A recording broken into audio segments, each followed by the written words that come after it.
नमस्कार, मी एस.आर. पवार आणि माझ्या यूट्यूबचं चॅनल सुद्धा एस.आर. पवार हेच आहे. माझ्या या चॅनलवरती किंवा माझ्या या व्हिडिओवरती आता जे कुणी आलेले आहेत त्या सर्वांचं मी सहर्ष स्वागत करतो आणि आजच्या या विषयाला सुरुवात करतो. अर्थात विषय तुम्ही वाचलेला आहे, थंबनेलवरती जे वाक्य लिहिलेलं आहे ते वाचलेलं आहे. नीट स्कॅम आणि या स्कॅमवरती पर्याय नेमका काय. खरं म्हणजे आता संपूर्ण देशातील वातावरण नीट या परीक्षेच्या स्कॅममुळे ढवळून निघालेलं आहे आणि त्याचे धागेदोरे महाराष्ट्रात सुद्धा सापडू लागलेले आहेत. हे तुम्हाला माहित आहे, लातूरमध्ये काही गुन्हेगार आता पकडले गेलेले आहेत आणि त्यांच्याकडे फार मोठ्या गोष्टी हाती लागलेल्या आहेत. हे सर्वजण आपण बघितलेलं आहे, सर्वांनी आपण बघितलेलं आहे. या अपडेट्स तुमच्यापर्यंत पोहोचलेल्या आहेत. यामध्ये काही शिक्षक मंडळी आहे ज्यांच्याकडे काही व्हॉट्सअप चॅट मिळालेला आहे, त्याचबरोबर काही विद्यार्थ्यांचे हॉल तिकीट सुद्धा मिळालेले आहेत आणि हे सगळं प्रकरण आपण पाहत आहोत. हे फार गंभीर आहे. हे खरं म्हणजे जी मुलं फार कष्टाने या परीक्षेला सामोरं जातात, फार मेहनत करतात, फार अभ्यास करतात, 4-4, 5-5 वर्ष प्रयत्न करतात, पालकांचे लाखो रुपये याच्यामध्ये गुंतलेले असतात, त्यांनी खर्च केलेले असतात, त्या विद्यार्थ्यांच्या भावनांशी खेळण्याचा हा प्रकार आहे आणि हा अतिशय गंभीर आहे, अतिशय दुर्दैवी आहे, अतिशय काळजी करण्यासारखा आहे. हा संपूर्ण प्रकार होत असताना श्रीमान मोटेगावकर सर यांची एक मुलाखत किंवा एक बाईट माध्यमांमध्ये आलेली आपण बघितली असेल. त्यांनी असं सांगितलं होतं की गेल्या वर्षी 600+ मार्क घेणारे विद्यार्थी हे 26,000 होते आणि यावर्षी 600+ मार्क घेणारे विद्यार्थी हे 76,000 आहेत. याचा अर्थ 50,000 विद्यार्थी जास्त आहेत.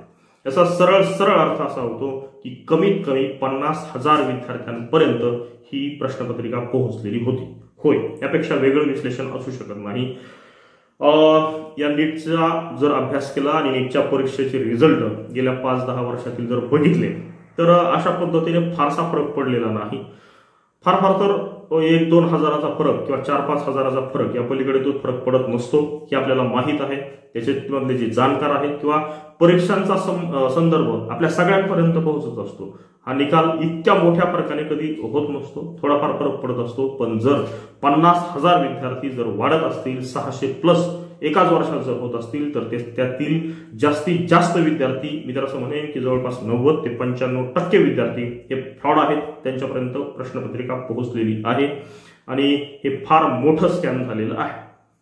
या पलीकडेही जाऊन असं म्हणता येईल की फक्त 50,000च नव्हे तर 1,00,000च्या आसपास विद्यार्थ्यांपर्यंत ही प्रश्नपत्रिका गेलेली असू शकते आणि त्यातील काही विद्यार्थ्यांनी व्यवस्थित जी सांगितलेली उत्तरं लिहिली आणि त्यातले 50,000 विद्यार्थी 600+ झाले जास्तीचे.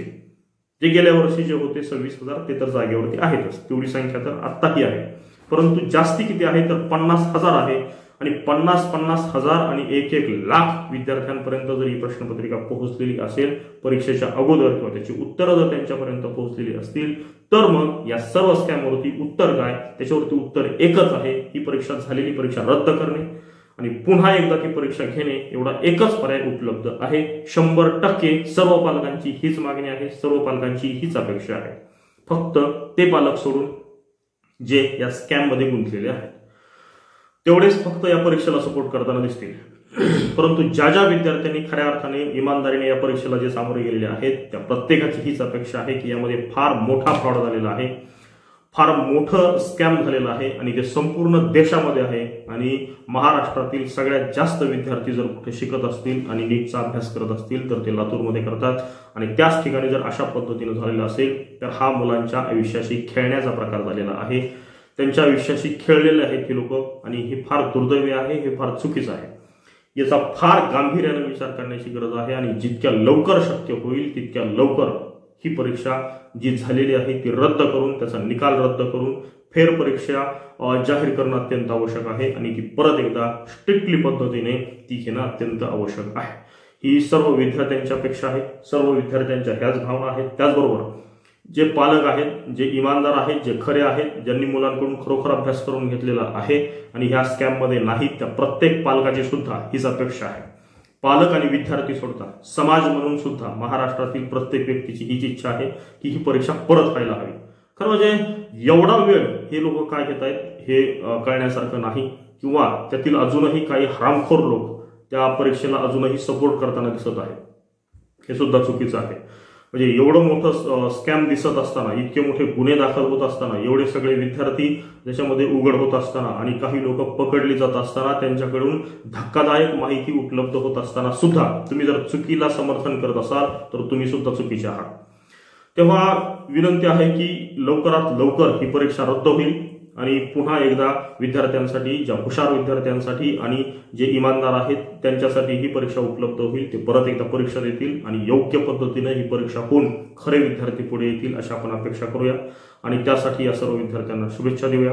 तुर्तास माझ्या अशाच पद्धतीच्या व्हिडिओसाठी काही सामाजिक प्रश्न मी या ठिकाणी मांडत आहे, तेव्हा कृपया माझ्या चॅनलला सबस्क्राईब करा, मलाही थोडं सपोर्ट करा आणि माझे हे व्हिडिओ जास्तीत जास्त शेअर करा, जेणेकरून नीट दिलेल्या आणि जे काळजीत आहेत, चिंतेत आहेत, जे इमानदार आहेत, ते सत्य आहेत, जे खऱ्यावरती आहेत, सत्य मार्गाने जात आहेत अशा विद्यार्थ्यांपर्यंत हा व्हिडिओ पोहोच करा, एवढीच एक विनंती करतो आणि थांबतो। धन्यवाद।